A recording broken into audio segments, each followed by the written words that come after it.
Good morning student विषय हूँ आमर लॉजिक जार ओडिया मीनिंग हूँ आमर तर्कशास्त्र ए विषय में आम आज डिस्कसन करवा। तो आम जाना चाहिए तर्कशास्त्र क्या कहुए व्हाट इज लॉजिक ए विषय में जानिले आम विषय विषय जापर। विषय प्रथम सब्जेक्ट हूँ अव्यवहित अनुमान जरा को इमिडिएट इनफरेन्स कहुए। आम से विषय जाना पूर्व आगे तर्कशास्त्र क्या कहुए से विषय जाना से विषय में जानीपारे तो तर्कशास्त्र कौ मत यूज कराए क्यों स्थान तर्कशास्त्र व्यवहार करें आम जापर। आगे से विषय तर्कशास्त्र क्या कहुए से विषय जापर। आगे तर्कशास्त्र क्या कहुए आम कह देख तर्कशास्त्र हूँ इंग्लीश कहुए लॉजिक। तर्क हूँ एक जुक्ति आम विभिन्न स्थान आम कौन करता ना आम जुक्ति करम जुक्ति किभली व्यवहार करछे आम जानि न थाउ कारण जुक्ति करिया को हेले आम तर्क क्या कहुए जाना पड़ता है। से आम जाना तर्कशास्त्र कौ देश आसी तर्कशास्त्र ग्रीक देश आसी से आम तर्कशास्त्र किए यूज करते who is father of logic Aristotle होउचंदी तर्कशास्त्र जनक सी तर्कशास्त्र व्यवहार करते प्रथमे से ग्रीक देश तर्कशास्त्र आसी तर्कर अर्थ हूँ जुक्ति जहाँ आर्गुमेंट आम कही था। ग्रीक वर्ड लॉजिक लोगोस आसी तर्कशास्त्र ग्रीक वर्ड लॉजिक लोगोस आसी लोगोस शब्दर अर्थ हूँ चिंता व भाषा। लोगोस शब्दर अर्थ हूँ चिंता व भाषा से आम जो कहे लोगोस शब्दर अर्थ हूँ चिंता व भाषा। आम चिंता और भाषा किभली आम जानता चिंता और भाषा कौन आम जेकोसी गोटे वार्ड को आम के यूज करवा प्रथम आम अनुमान करता अनुमान कर भाषा व्यक्त कले तो चिंता और भाषा यूज कर गोटे वार्ड जमी कले गोटे काउ आज गोटे देखिले काउर रंग कला जो कहले जो मानसिक प्रक्रिया से मानसिक प्रक्रिया आम कहता 5टी इंद्रिय द्वारा आम व्यवहार करता जहाँ 5 सेंसेस कहुए से गुड़ हूँ 5 सेंसेस 5 सेंस गुड़ हूँ प्रथम हूँ आखि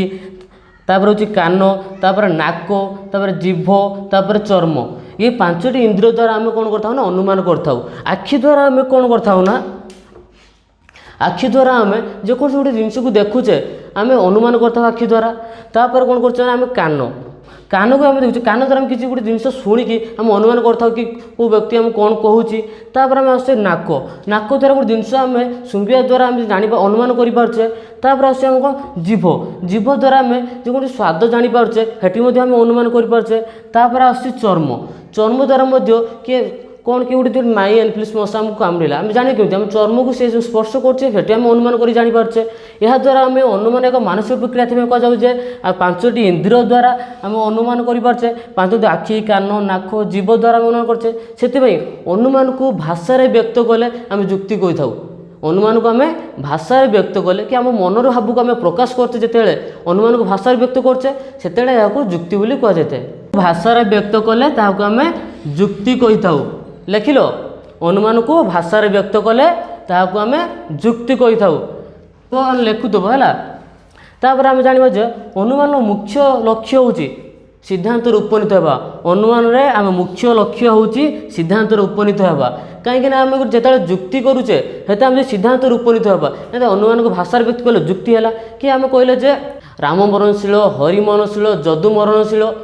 अतएव समस्त मनुष्य मरणशील आम ये गोटे जुक्ति पाइले यह द्वारा आम जुक्ति द्वारा आम कौन करता सिद्धांत उपनीत होता कि सत्य कईटा मिथ्या कईटा आम सिद्धांत उपनीत होता। अनुमान बेसिक पॉइंट हूँ आम ट्रुथ एंड फॉल्स सत्य कि मिथ्या हो पार आइदर सत्य हो पारे कि मिथ्या हो पार कि सत्य मिथ्या दुईटी जाक मिसिकी हम ना सत्य हो पार आइदर मिथ्या हो पार। तो अनुमान मुख्य लक्ष्य हूँ सिद्धांत उपनीत होगा। तो स्टूडेंट आम कौन जानला आज आज प्रथम जानिले अनुमान पूर्व तर्कशास्त्र जनक किए अरिस्टोटल होउचंदी तर्कशास्त्र जनक। तापर तर्क हूँ जुक्ति जहाँ आम आर्गुमेंट कही था कि ग्रीक वर्ड लॉजिक लोगोस आसी लोगोस शब्दर अर्थ हूँ चिंता व भाषा।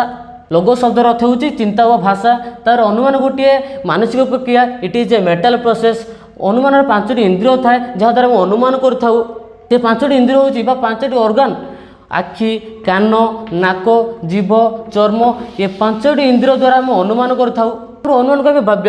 आम अनुमान को भाषा व्यक्त कले आम जुक्ति कही था। तापर अनुमान मुख्य लक्ष्य हूँ सिद्धांत उपनीत होगा सिद्धांत उपनीत होगा। अनुमान मुख्य लक्ष्य हूँ सिद्धांत उपनीत होगा है कि अनुमान मुख्य लक्ष्य हूँ सिद्धांत उपनीत होगा। तापर आम देखा अनुमान अनुमान हूँ 2 प्रकार बुझीवा। प्रथमटा हूँ अवरोह तापरटा हूँ आरोह अवरोह हूँ समस्तरू केतकू समस्तरू केतक बुझी हूँ अवरोह हूँ समस्तरू केतकू एटा बुझल कि समस्तरू केतकू आरोह हूँ केतकरू समस्त को अर्थात समस्त भी आम ये एटा हो पार आमर सामान्य रु निर्दिष्ट हो पार आरोह हो पार आमर निर्दिष्ट रु